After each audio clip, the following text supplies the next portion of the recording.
gentlemen, and welcome to Sports at Sunrise, where you get your morning sports opinions. I am Caleb. That is Geek. Well, that is Geek. How are you, Geek? I'm alright. Just all right? Kind of feeling like So, shit. on a scale of 1 to 10, you're like 6, 7? No, it would be like 4 or 5. 4 or 5.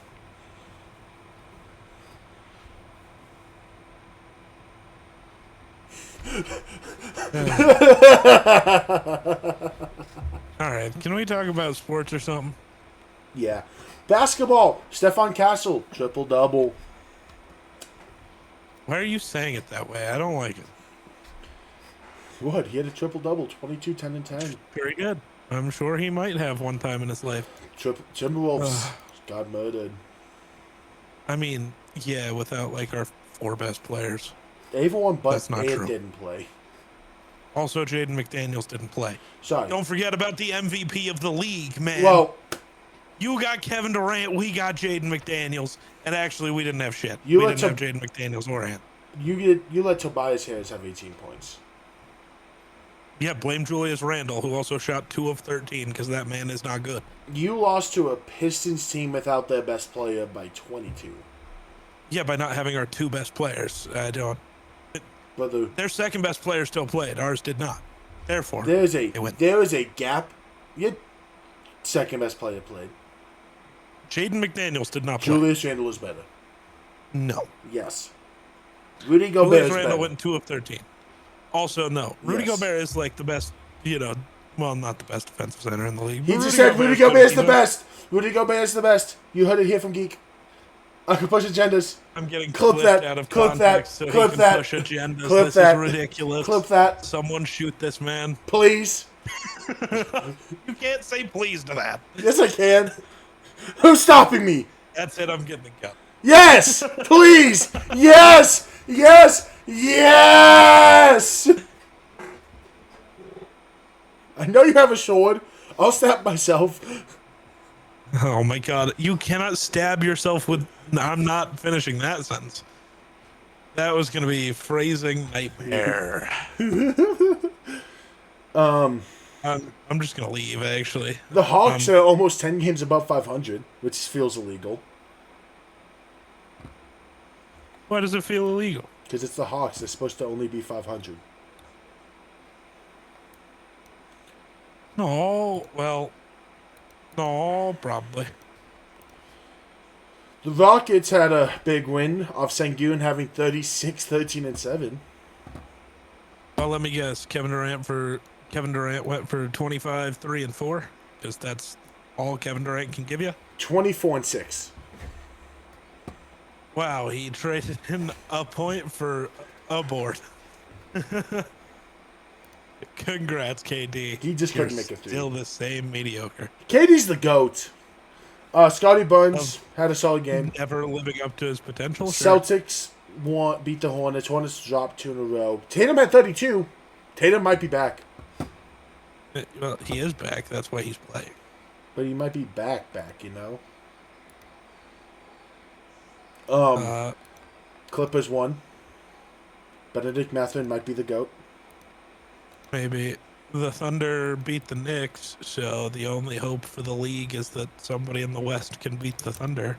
Thoughts on Nickeil Alexander being the most improved player of the year? I mean, probably.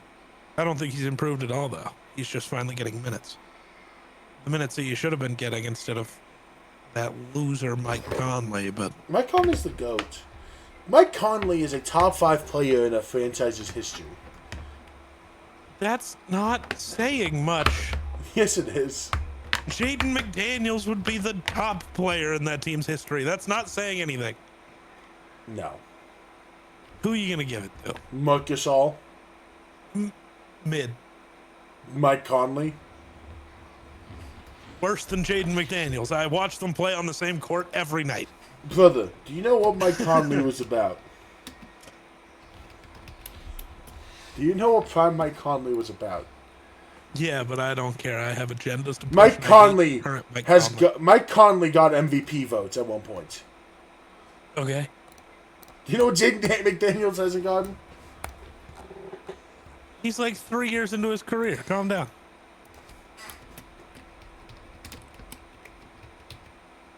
I'm thinking how many years you're off by. Oh, it's 2, I think. I think he's 5 in, I think. Oh, he's 6 in. Fuck. Yeah, and he's... Also, he's made an all-defensive team. So has Mike Conley. Yeah, well. I think. Yeah, he has. And it was the same defensive team. Second team defense. Yeah. Mike Conley has gotten Defensive Player of the Year votes. Jaden McDaniels hasn't. McDaniels will too. Yeah, and Mark Gasol won one year when he also wasn't all defensive first team because the NBA is stupid and their awards mean nothing and everyone who votes on them's an idiot. It's just how it works. You should know this. You've watched Jokic lose out on MVPs he's earned because they're stupid. Yes. So. But Jaden McDaniels is mid. No. That's the difference. Untrue. Inaccurate. Oh, and before this has started, Jokic and the Warriors-Nuggets game has not started. Let's be real here. Jokic's probably dropping 40 on Kristaps Porzingis' head. I don't know, though. Hold on. Is that one man going to play again ever? Steph, no. Oh, okay. He's still out for another week. Oh, yeah. If the Warriors don't have Steph, they don't have any real players. If the Nuggets lose, the agenda I'm pushing is that they're the worst team in the NBA. Fair. You want to talk baseball now? I can talk some baseball. You know what I haven't seen? Did the Angels do anything today? Did Mike Trout do stuff? Mike Trout did do stuff. That man still hits. He went 1 for 3 today. He also had 2 walks, had an RBI, scored 2 runs because he's Michael Goddamn Nelson Trout. What's his WAR at already? What is his WAR at already? It can't be that high. It might be pushing 1 already. It's probably not. Actually, it's not calculated yet. It was a point. But you got to remember, he only got 1.5 last year for 130 games. So. Yeah, no. Oh, well, actually, they don't even have his stats on. Oh, that's value batting. Yeah, Baseball Reference doesn't have his WAR yet, but whatever. Angels did do the lose finally. What is that team who hadn't scored a run? The Giants. Have they scored a run yet? Was it the Giants? It was the Giants. And they did. They finally scored one against the Yankees. In unfortunate news, the Rockies got swept by the Marlins. Today, unfortunately for Caleb. Don't bring it up. I have a joke for that. No, I have to bring it up. You want to tell your joke first? And then no, because the joke can't happen yet. Why? You can bring it up. The joke's not going to change. You're still going to tell the joke later? Yes. Okay, so Caleb's pick for a guy who I agree should hopefully at the end of the year be viewed as, a top 5 center fielder, has not gotten a hit yet. He's reached base once. Beautiful for my take, though, for most valuable Rocky being Jordan Beck. The Rockies, I got to double check the exact number. But all 3 runs came from Rockies. Beck. Well, yes. Today, yes. The Rockies have scored 7 runs on the season. 4 of them were driven in by Jordan Beck. He's the most valuable Rocky. It's unquestioned. Just move on. I'm right. Nothing can happen in the next 159 games. Most valuable Rocky. That's not how that works. Right now, the most valuable Rocky, it feels like, has been the bullpen. I mean, yeah, Senzatello's been good. But outside of Vodnik today. Because I was going to say, maybe the Rockies, I brought this up on Twitter earlier, maybe the Rockies should have listened to me when it comes to Zach Agnos. Because you know who doesn't lose us the game in the bottom of the 9th? A lot of Zach people. Agnos. Well, a lot. Well, it's different. Antonio Senzatella is not going to be as good in the bottom of the 9th as he was in the middle of the 6th. That's just not how it works. No.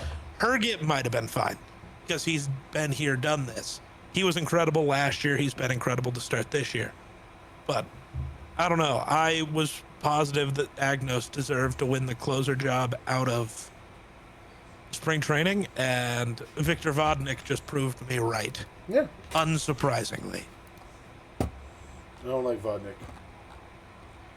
I mean, we should have won today, and because of him, we didn't. So Yeah, the today hurt. this is only the second time in Rockies history that they've been swept in their opening series.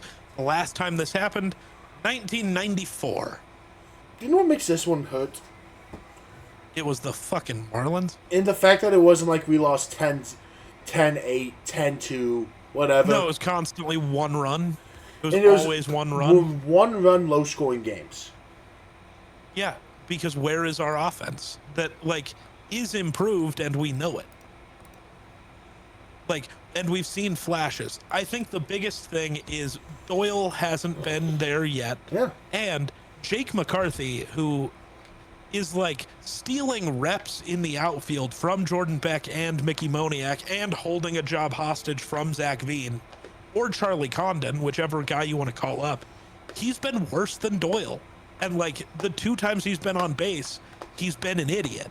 Like, and then he actively like caused the loss today by being bad in the outfield. Like, it's only 3 games in, but with how hot the other guys were coming out of spring training, it's almost already get that guy off of the field time. Brenton Doyle's not that because while, yes, his bat is bad, he's still got the best glove in the outfield in the entire league. You don't get rid of that. You just move him down in the lineup and say, that's what he's figure it out later. That's what he's been. He's batting end of the order. He's going to figure it out. No, but that's what I mean. It's like move him all the way down to 8 or 9 if you have to because whatever, but you can't afford to lose that glove. If McCarthy's not going to have a glove, he's not worth having on the field. Yeah. Unfortunately, which sucks. Yeah. Outside of that, I don't know. I don't know if Murakami, 3rd game, 3rd home run. So this is either just a hot streak or the most overthought free agent in the history of the world. And it's a little sad that the Rockies were the runner-up team to sign him if this is how he's going to play. Because if his bat is working like this in Milwaukee and Chicago, imagine the cannons at Coors Field. That would be fun. Yeah. No fun for us though. No. You'll just be able to catch the ball from your place when he comes to Coors. Well, luckily, no. I'm at the wrong angle. He'll find a way. He'll hit it that far. He'll take a lap around the world and it'll land in you. Oh, all right. That's crazy. That'd be sick though. Yeah. Anything else, baseball?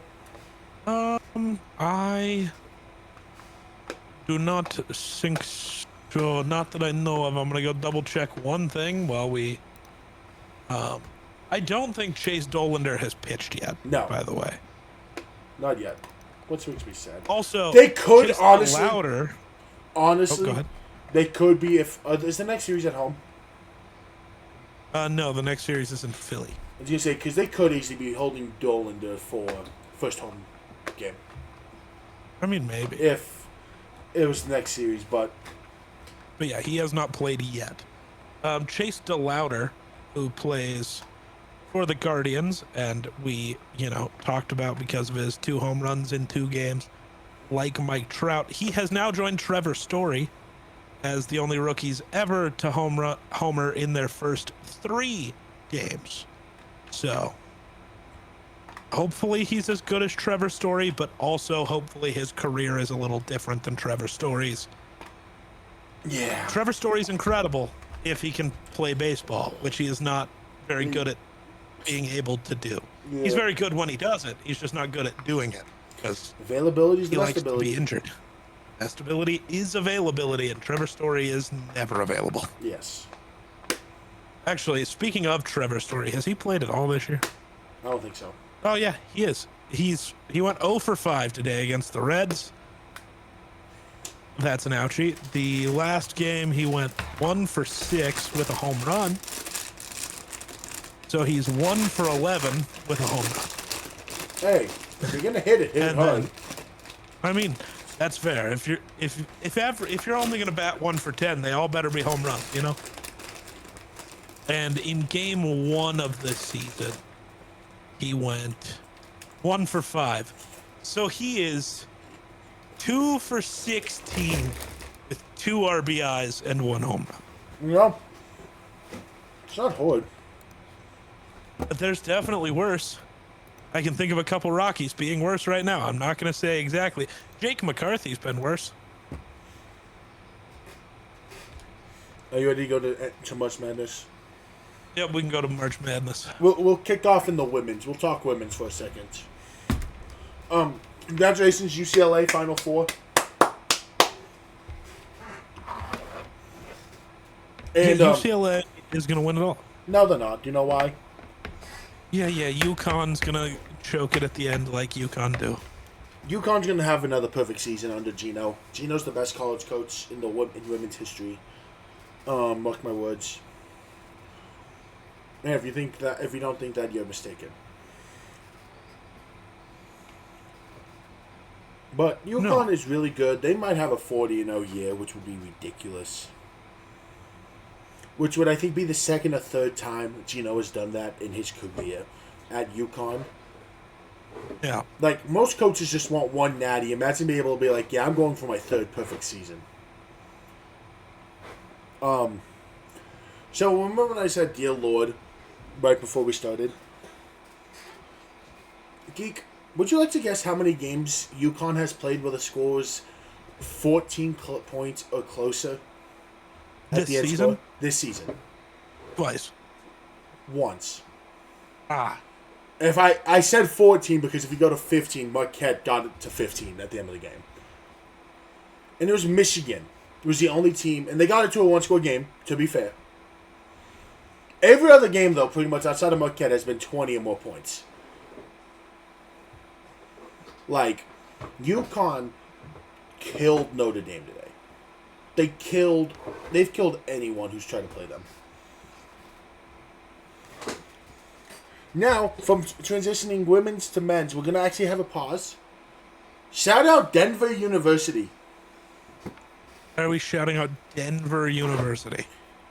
Frozen Four in hockey, chasing their 11th D1 hockey championship this year. Frozen Four, just like Brent and Doyle. You know what? That's a good one. Good one. That was a good one. That was a good one. That was a good one. That was a good one. I can't lie.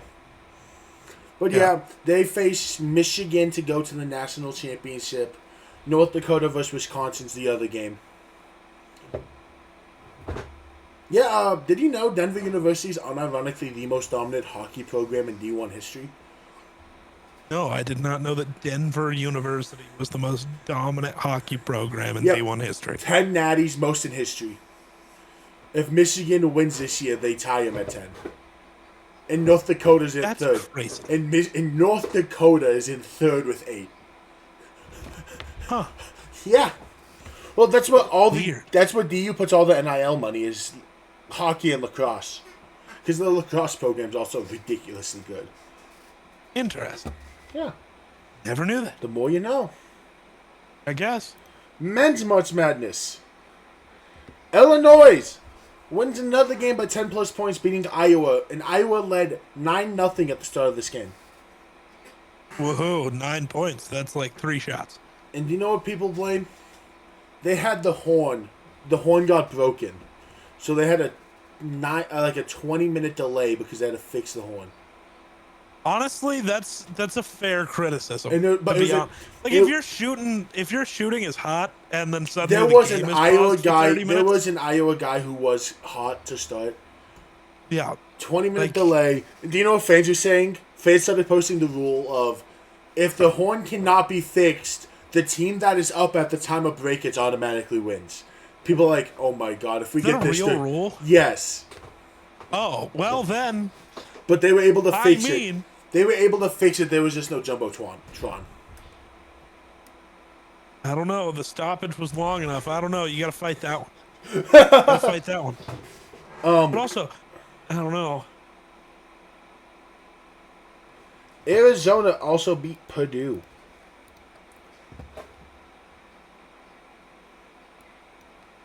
By 15. Nobody's surprised? No. Today, Michigan beat the hell out of Tennessee. Nobody's surprised? And my depression started today. I mean, I told you this was coming. Did you see how the game ended? Yes, actually, I did. And that is why when we started this call, I was making fun of the boozers because they were like the last two players for Duke to touch the ball. Well, one of them didn't make the bad play. No, but also you did. I understand pass it around to kill time, but also just take the foul and shoot the free throws. If you're the best player in the world, why were you afraid of the line? So, and first off, they should have just dropped. Maybe I don't know something. They should have definitely taken the foul. Yeah. But in the defense of the Boozers, and I think this pass the guy tried to do, I don't know what Boozer it was. I think it was Caden. I was going to say, the final pass was not the better Boozer brother. Then it was Caden. I understand it because the last thing they also needed to do was to accidentally step out of bounds, which is where the other Boozer was right on the baseline and easily could have pivoted, not realizing, and hit the line, and suddenly UConn has 7 seconds and the ball under the basket to either tie it or win it. Yeah. I will never understand the sky hook pass to try to get the ball when you literally, all you had to do, if you just toss that shit up high in the air, yeah, you could have been fine. Or take the foul. Yeah. But that's my big thing is I don't know why either of you don't take the foul. Like, do you distrust yourself that much at the line? Because it's like, make one, and the best that UConn can hope for is a tie, and you go to OT, and which again comes down to you trusting your best player, which is one of the Boozer brothers, to go win you that game. So, like, how much do you not trust yourself to not do that, you know? Yeah. But this does mark 3 Final Four appearances in the last 4 years for UConn under Dan Hurley. His third in 8 years. Yeah. If he is also undefeated in the Final Four in his coaching career. He's undefeated getting to this point. Yeah. The only team that stopped them last year was Florida, who they lost to by 2. Yeah. And the only other team UConn's winning the Florida didn't beat by more than that was Houston, who they also beat by 2 in the national championship. I think UConn's winning it all. In both. And I think we're about to see UConn just dominate basketball. And I'm fine with it. Probably. Because you got to respect it. You know, if you're constantly winning March Madness, that takes talent and great coaching.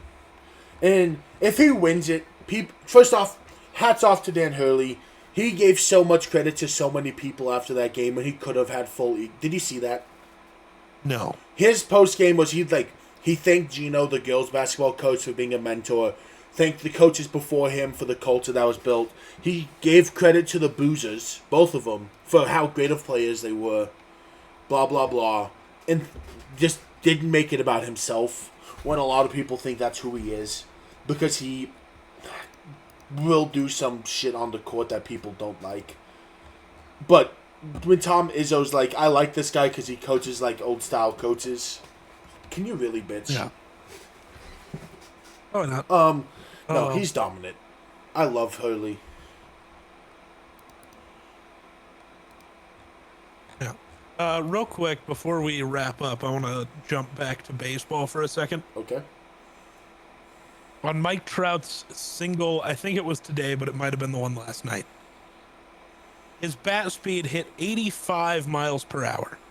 The third hardest swing of the day, only trailing Vladimir Guerrero Jr. and Adolis Garcia, who the only thing Adolis does is swing hard. The average swing speed in all of 2026 is currently 71.7 miles per hour. Yeah. Mike Trout is all the way back. Let's just hope his back stays all the way back this entire time. If he plays 162 games, I think the favorite thing I've seen about Twitter, especially baseball Twitter, has not been people shitting on team. I've only seen tweets like, dude, you don't know what this would mean to me to give Mike Trout one more healthy season. This is like people in their 20s. I'm in my 20s, and I know how much that means. You're like 58, so. All right. But Mike Trout having one more healthy year before it all goes downhill would be so awesome. mean, he's only 34. He's got, like, baseball, you've got a lot. So Yeah. Do you have anything else? I don't think so. I think that's all we got. Anyways, thank you all for watching. We hope you have an outstanding day. And like Brendan Doyle, we're out.